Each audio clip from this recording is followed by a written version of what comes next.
How is the UK high street doing, and what do people really think about independent retailers? Another high street closed. Footfall continues to decline. The death of the independent retailer. Today, we're delving into the Voices of Retail report with Elyse McAvoy, one of the authors of the report from Faire. Welcome to the Resilient Retail Game Plan. I'm Catherine Erdly, and this podcast is here to share retail industry trends, insights and best practices for you, the retailer who's serious about building something that lasts. Today I'm joined by Elyse McAvoy from Faire, and we're getting into a report I think every independent retailer in the UK should have on their desk. It's the result of the collaboration between Faire, the wholesale marketplace, and Spring and Autumn Fair, the trade show. And what sets it apart is that it merges the retailer perspective and the consumer perspective together in the same report for the first time. 650 retailers and over 2,000 consumers. The real story of Britain's high streets, not the one you see in the headlines. Here's Elyse on how it came together. So Faire's had this long-standing partnership with Spring and Autumn Fair. It's been years now. And I think entering our third year, we were wondering, what could we do to deepen this partnership? There's so much, we kind of reach more retailers than any trade association in the UK. So how can we take that scale and this joint mission we have around strengthening UK retail and bring something to our community that's really useful? So we got in a room, we did some brainstorming, and we had this idea about shining a light on what's really happening on Britain's high streets. So not the narratives you hear in the news all the time, but like, what is the true story and the sentiment? And what we did was we merged the consumer and the retailer perspective together. So we surveyed 650 retailers in the UK and then over 2,000 consumers. And this is the first time a report of this kind has actually merged those two narratives together and looked at both sides of the coin. And yeah, we just had this idea of like, let's bring something to the community that's really useful. And the motivation behind it was something I think will resonate with anyone running a small retail business. And I think what really drove us was knowing that independent retailers don't really have access to that kind of consumer research or that industry insight. It's kind of reserved for big brands and big research budgets. So we could really give them something helpful. And we wanted to create something that not only is like useful, but also inspires them to continue doing what they love. And that commitment to genuine rigor is what makes this report different. The consumer survey covered over 2,000 people, drawn from right across the UK, different regions, different demographics, different spending levels, not just Londoners, and not just the shoppers you might expect to be already supporting independent retail.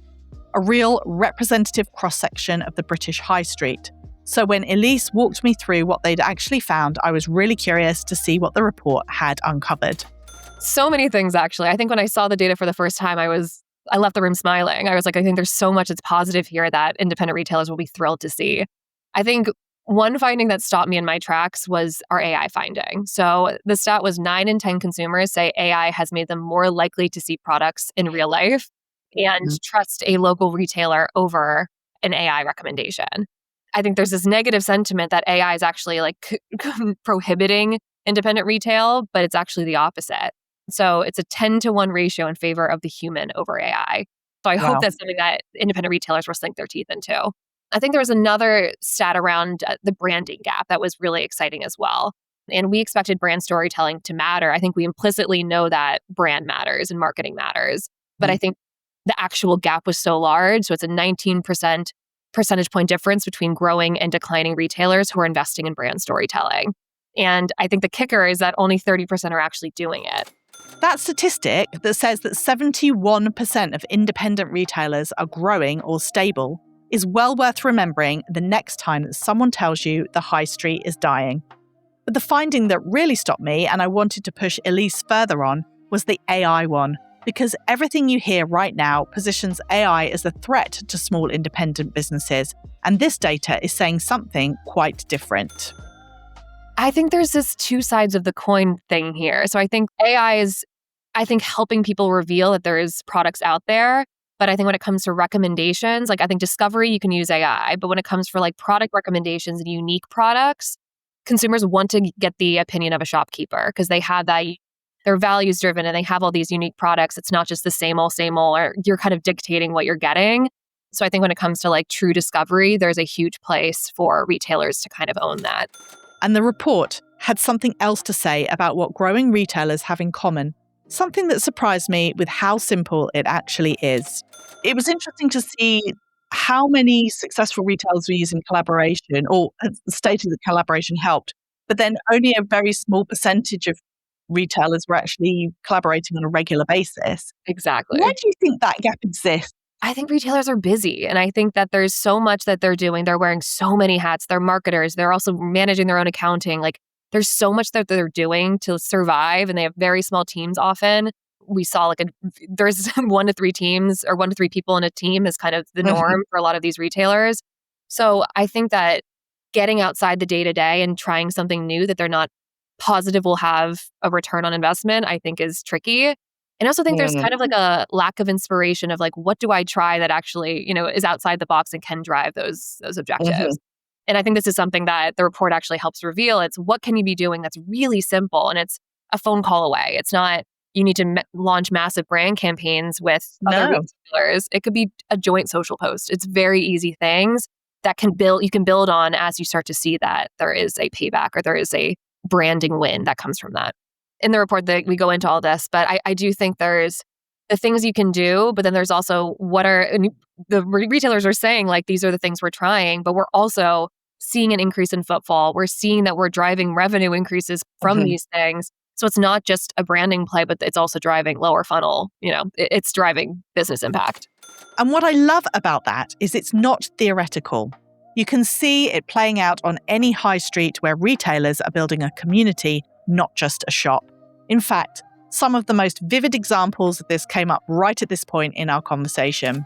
I live right off Upper Street in Islington, and I've seen a ton of the retailers do like late night listening sessions, or they have live music, or they have wine tastings and stuff like that. And I think just like little events like that, it's collaboration, but also community building. I feel like that is how you build loyalty long term. It's like those events that are more than just a shopping experience. It kind of, makes you feel something for that business. I wanted to ask you a little bit about the percentage of retailers that got less than 10% of their sales from online, because I know when I've been talking to retailers, that's a stat that some people have found quite surprising. What were your thoughts when you saw the fact that the majority of retailers were getting the vast majority of their sales from their bricks and mortar store? I wasn't that surprised by that. I think that you inherently know like there's benefit from doing both, but from the retailers I talk to, like there's a lot of, people are busy, and I think they are really dedicated to the store experience, and like that's what differentiates them. The report actually confirmed my hypothesis on this, that there's retailers who are doing both and doing it well, and that does drive business impact. And there's ones who are really doubling down on what makes them special and unique, which is the in-person experience. So kind of making a choice not to go that route. I think we've seen that, you can grow if you do both, but in a world where you can't do everything, it makes sense to focus. And maybe the AI finding kind of layers on top of that if people want the in-store experience, they want to get to know you, and the shopkeeper recommendations are a differentiator, you can focus on that instead of spreading yourself too thin. So from the retailer side, the picture is already a lot more resilient than most headlines suggest. But the section of this report that I think should give every independent retailer the most confidence is what consumers themselves are actually saying. Because it is not just vague goodwill towards the high street. There is real, quantified spending intent behind it. I think this was the most exciting thing to see. Everything was exciting. I love the whole report was, making me so proud of what I do every day. But I think the consumer piece was what really should give retailers ammo. Because 96% of consumers want to see more independence, and 95% would spend more if, the independents were there on the high street and offering what they want. And then there's also purchasing power behind that. It was £145 a month is what consumers are willing to spend with independence alone. So all of this is so exciting, and it's not just, the demand is there, but like there's literal like purchase power. Wallet will be spent on these on independent retail as long as the offering is there. So I think like that was so exciting. I also think that the local business versus like the large corporate piece was really interesting too. So the data point was 85% actively prefer spending with local businesses over corporations. I hope independent retailers are seeing that there's this huge part for them to play. And people do want to be values driven if they can. Like I think there's obvious benefits to shopping on Amazon and shopping with these, big box chains that offer convenience and the pricing is right. But there's a part for local retailers to play too. And it's not just, competing on price. All the things we've been talking about, it's the community building, it's the recommendations, the unique products, and all the stuff that we know and love, I think gives retailers kind of a good green space to play in. £145 a month that consumers are ready and willing to spend with independents. 85% actively preferring local over corporate. The appetite is there. The question is, how do you make sure that it flows to you? And that is exactly what I asked Elyse next. Given everything she had seen across all of that data, what would she actually tell an independent retailer to do right now? Number one thing I want to call out is investing in your story before you cut prices. This is not a race to the bottom. I think that's so important to keep in mind. Again, as we saw, investing in brand building is what the growing retailers are doing. And if you're competing on price and just lowering prices, that's the biggest correlation with the declining retailers. Yeah, I think it's investing in your story and your marketing. So if there's a story around who you are as a retailer, why you do what you're doing, why you stock the products you stock, and having sort of a brand or a recognizable place in your community, that pays dividends long term. So in that also, it's kind of like the difference in getting somebody into your store once versus building loyalty. And I think that I have the stores on Upper Street in Islington that I go to because I know them and they do these events that I love seeing. So I think and I know the story of why they got started. So I think investing in that long-term, brand building is what builds a customer base and also makes you want to refer those stores to other people. It can mean a lot of things, but I think it's marketing and storytelling. Yeah, and that's a really clear distinction that you've seen, that the businesses that are growing invest in storytelling, brand building, and the ones that aren't growing are the ones more likely to have reduced their prices. Is that fair to say? Yes, exactly. Because I think that's not where independent retail needs to compete. And it's not to say everything needs to be more expensive, but I think, just trying to compete on price is not why you are going into a store in the first place. And I think there's the big box chains that do that better.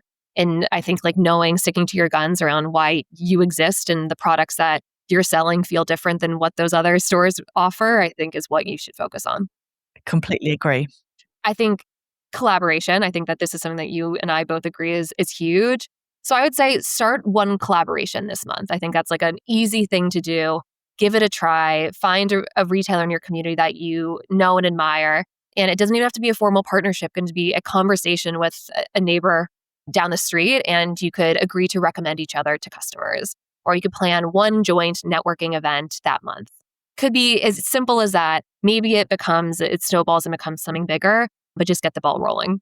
And then I'd say the last is leaning into being human. I think in a world of AI, you can't avoid it. I think that this is where independent retail really has a chance to own and kind of become differentiated. The data point I'll leave you with is 81% of consumers trust independent retail over an algorithm. So there's a huge role to play. And I think your marketing, your social presence, your in-store experience reflect that.